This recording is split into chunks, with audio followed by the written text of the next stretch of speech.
sobrang saya. Kagabi dumating ako sa kanyang tahanan.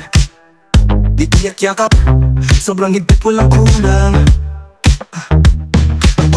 Kwento ng biyahe habang kami nagluluto.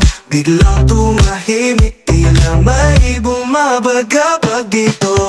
Hawak ko ang kanyang kamay, tanong ko'y ayos ka lang ba?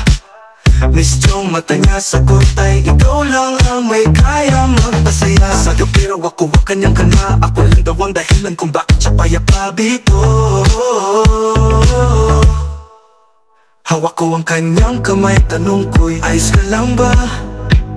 Miss yung mata niya, sagot ay ikaw lang ang may kayang magpasaya. Sa gabi hawak ko ang kanyang kalma, ako lang daw ang dahilan kung bakit siya payapa.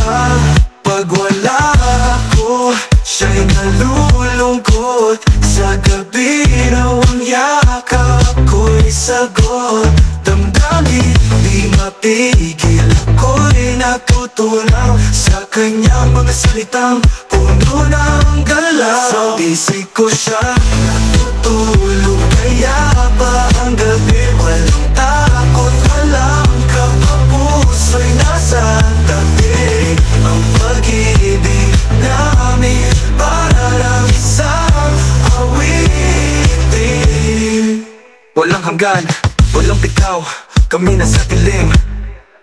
Sa gitna ng luha, may ngiti sa labi. Sa bawat halik, puso ko'y napibihag lagi. O siya natutulog, kaya pa ang gabi walang takot, walang kaba, puso'y nasa tabi. Sinabi ko sa kanya lilipat na ako sa linggo, walang gabi na magkalayo.